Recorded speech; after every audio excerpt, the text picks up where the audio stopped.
Di dalam fatwa Syekh Muhammad bin Shalih Al-Utsaimin rahimahullah ada pelajaran berharga.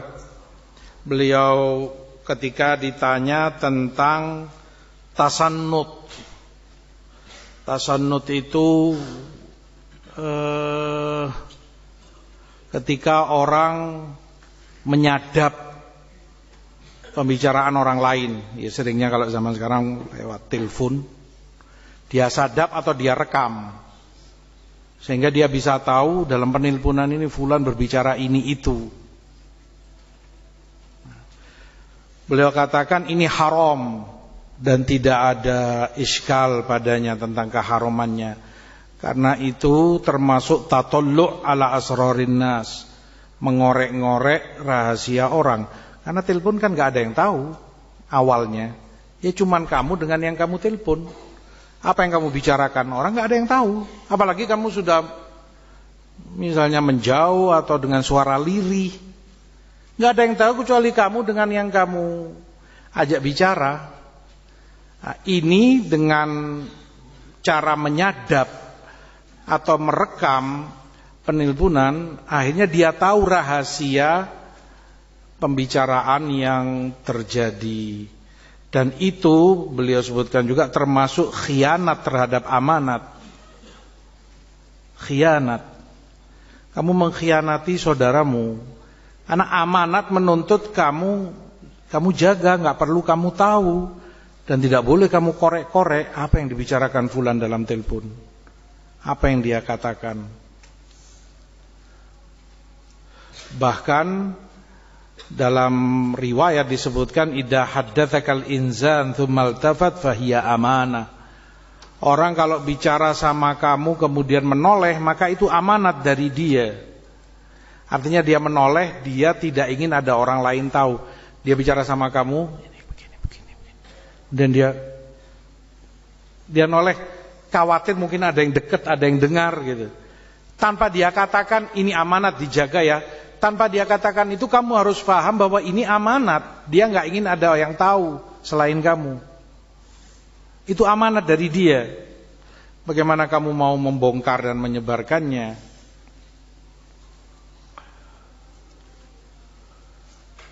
Hal itu termasuk khianat dan mengorek aib atau rahasia orang. Kecuali, kata beliau, kecuali kalau di sana ada qorinatul fasad.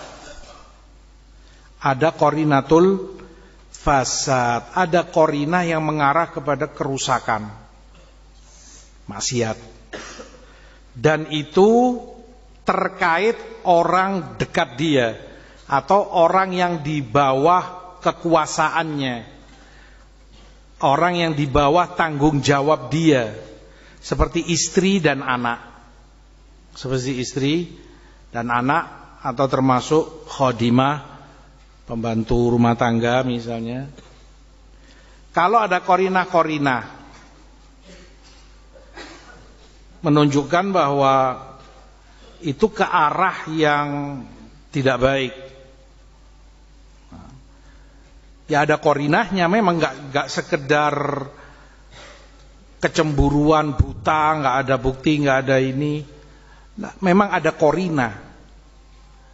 Kok pulangnya malam, kok begini, kok begitu, kok sering nomor yang sama, kok ketawa-ketawa ini, atau bicaranya gak sopan, atau ini ke arah nasallallahu al-afiyah, misalnya perselingkuhan atau ini.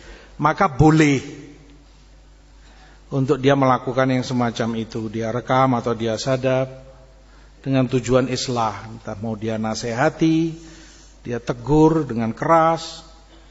Sekali lagi kalau ada qorinah, harus ada qorinah, qorinatul fasad. Kamu punya bukti qorinah yang mengarah kepada itu adalah kerusakan yang dikhawatirkan. Atau itu anak kamu arahnya kok, kalau dia laki misalnya, kepada perempuan atau anak perempuan kamu arahnya ke anak laki. Ada qarinah ke sana untuk memastikan, untuk mencegah dia dari hal yang jauh lebih buruk. Boleh untuk dilakukan yang semacam itu, direkam atau disadap penilpunannya. Wa illa kalau enggak ada qarina-qarina tersebut, ya kembali kepada hukum asalnya, itu tajassus dan haram.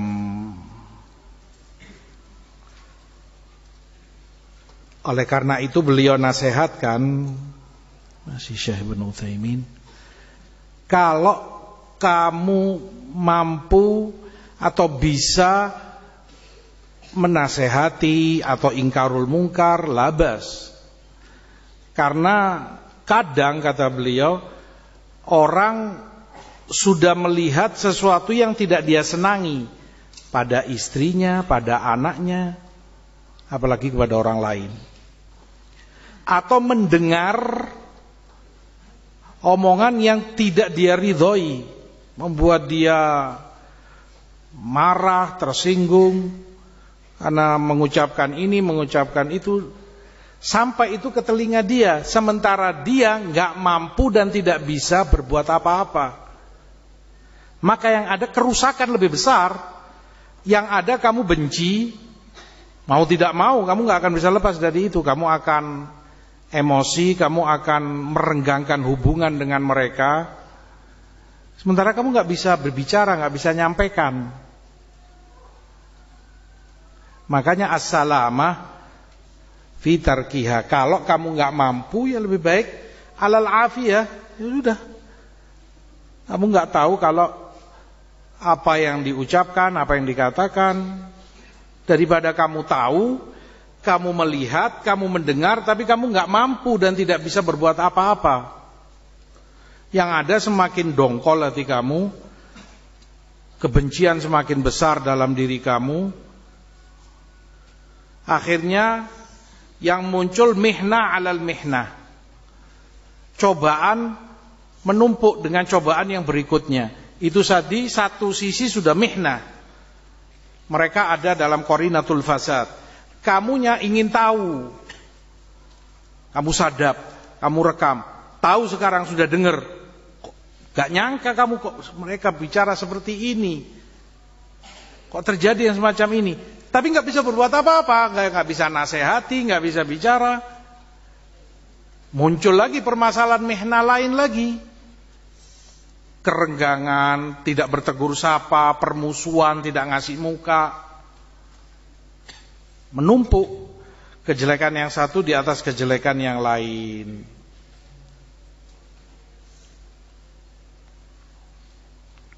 Makanya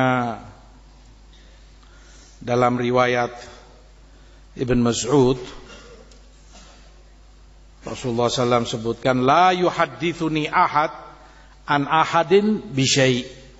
Aku tidak ingin salah satu dari kalian menyampaikan padaku tentang fulan begini, fulan begitu.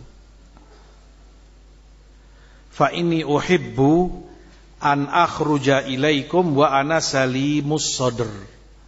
Karena yang aku inginkan, aku keluar dalam keadaan salimus sadr, dadaku ini bersih. Tadi mihnahnya, kalau kamu gak bisa ingkarul mungkar, kamunya gak mampu menasehati, dadamu gak bersih. Kamu menyimpan kebencian, mangkel sama fulan, mangkel sama fulana. Karena kamu dengar, kamu tahu, tapi kamu bisa berbuat apa-apa. Dadamu akhirnya enggak ini. Syuf tarbiyah. Tarbiyah yang diberikan oleh Rasul sallallahu alaihi wasallam. Uhibbu an akhruja ilaikum wa ana salimus sadr. Dan itu hukum asalnya. Anta salimus sadr ala ikhwanik. Dada kamu bersih kepada ikhwan kamu. Nggak ada buruk sangka, nggak ada kebencian, nggak ada permusuhan, nggak ada ini. Enak kan? Kamu tidur bisa nyenyak, kamu makan bisa lahap, nafsu. Alhamdulillah hidupmu enak. Tapi kalau sudah dadamu dipenuhi dengan hal-hal yang semacam itu, tidur pun kamu nggak nyenyak, kepikiran terus. Ya Allah, apa maksudnya? Fulan kok bicara begini, Alan kok berkata begini, Fulana kok mengucapkan ini. Makan kamu nggak nafsu, hatta di depanmu ada sate, gulai, kambing bakar, ayam, zen, nikmat, nggak ada nikmatnya. Nggak ada nafsu kamu makan. Karena dada kamu terpenuhi dengan kemangkelan, hawas, musuh. Kalau kamu nggak bisa, biarkan dada kamu paling tidak bersih. Pasrahkan kepada Allah. Banyak doa. Belum lagi, ini masih semua penjelasan beliau, belum lagi orang yang dimaksud, yang kamu tajasusi tadi, yang kamu sadap, yang kamu rekam, ternyata subhanallah Allah kehendaki baik baginya. Allah kasih hidayah, dia tobat, bahkan setelah dia tobat kondisinya, istiqomahnya jauh lebih baik dari kamu. Dalam ibadahnya, dalam ketaatannya, Masya Allah, Tabarakar Rahman.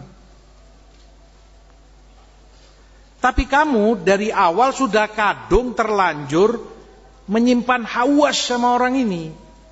Mangkel yang gak hilang-hilang. Mungkin sampai orang ini tobat istiqomah gak hilang itu dalam dadamu. Kan mihnah. Akhirnya kan muskil. Kamu terlibat masuk dalam jebakan syaitan yang sulit untuk kamu keluar darinya. Dari awal kamu yang salah. Ngapain kamu tajassus? Kalau dari awal kamu salimus sodor kan enak. Kalau kamu gak tahu apa yang dilakukan orang. Orangnya sudah tobat sekarang, sudah Masya Allah istiqomah ini. Tetap saja kedengkian kamu, permusuhan kamu, bencinya kamu sama dia gak hilang-hilang itu dari dadamu.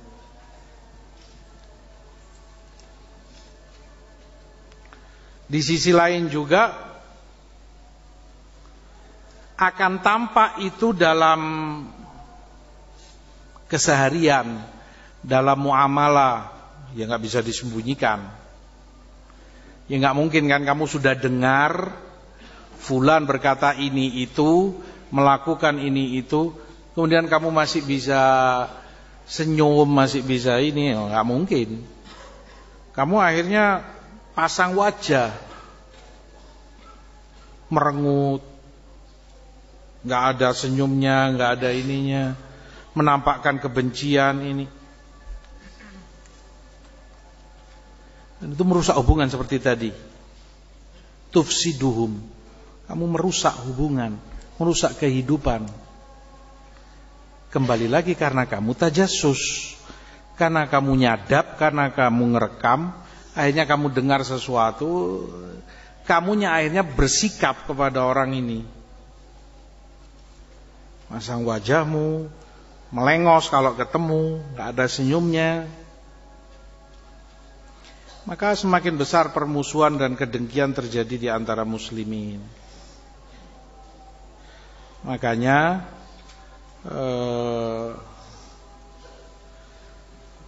nasihat beliau Syekh Ibnu Utsaimin, ara annas salamah min hadzal jihaz alladhi yatajassas 'alan nas aula bi kulli halin. Itu nasihat beliau. Maka aku berpendapat keselamatan itu lebih baik. Ini sudah enggak usah kamu rekam-rekam, enggak usah kamu sadap-sadap dengan alat-alat yang ada. Apalagi sekarang mungkin lebih canggih, orang nggak perlu alat khusus yang ini itu, mungkin dengan kepintaran dia di dunia teknologi, dengan cara ini itu dia bisa bobol password orang, dia bisa masuk, dia bisa bongkar-bongkar, ternyata punya hubungan ke sana, ada link ke situ, hubungan sama ini, hubungan sama itu. renggang hubunganmu dengan mereka. Dadamu enggak salim. Makanya kata beliau, aras salamah min hadzal jihaz. Pendapatku lebih baik kamu jauhi yang semacam ini. Kalau jangan pakai yang semacam ini, lebih baik bagi kamu. Tadi mimbabil bayan, kalau memang ada hajat qorinatul fasad tadi, boleh kalau itu terkait anaknya atau istrinya. Itu pun padahal orang yang dibawa kekuasaan dia kan. Istri dan anaknya dibawa kekuasaan dia. Istri dan anaknya orang-orang yang dibawa tanggung jawab dia. Itu pun walaupun beliau katakan hajat membolehkan untuk dia ngerekam, untuk dia nyadap, kalau ada qorina fasad itu pun masih beliau katakan wa ma'adzalik al-afdal alla yaf'al. Al-afdal alla yaf'al. Yang lebih afdal enggak usah dia lakukan. Yang lebih afdal tidak usah dia lakukan. Di sisi lain, dan nasihat beliau Masya Allah khabir, orang yang berpengalaman selain ilmunya dan ketakwaannya, kecemburuannya dalam syariat. Beliau katakan manusia, tabiat mereka adalah tanakul, nggak akan puas di satu titik. Sekarang toyib, dia merasa berhasil, bisa ternyata nyadap penilpunan anaknya dengan siapalah, atau istrinya dengan siapa. Dia berhasil dan bisa, merasa bisa. Syaitan nggak berhenti membisik-bisikkan dirinya, kamu kan bisa, kamu kan ngerti caranya, begini begitu. Coba tetangga, istrinya fulanah itu, teleponnya ke siapa, apa yang dia bicarakan. Awalnya istri dia, anak dia, sekarang anak istri tetangga, dia fuduli, dia tajasusi. Berhasil, bisa dia, fulanah tetangga ternyata ini itu, terus berkembang. Dia ingin tahu pemerintahnya sekarang, kepolisian itu apa saja yang dilakukan. Telepon, mereka punya alat apa namanya itu, wakil talkie atau apa, untuk koordinasi sama mereka. Nyadap, kepingin tahu apa yang dibicarakan, apa sih yang fudul. Terus terdorong untuk ingin tahu yang semula gak ada perlunya bagi dia, dan gak ada baiknya bahkan untuk dia tahu. Gak akan dia berhenti di satu titik. Dia turuti yang satu, syaitan akan mengiring dia kepada yang lain, kepada yang berikutnya, kepada yang berikutnya. Gak ada baiknya. Makanya beliau katakan al-afdal alla yaf'al. Yang lebih afdal bagi dia untuk tidak dia lakukan.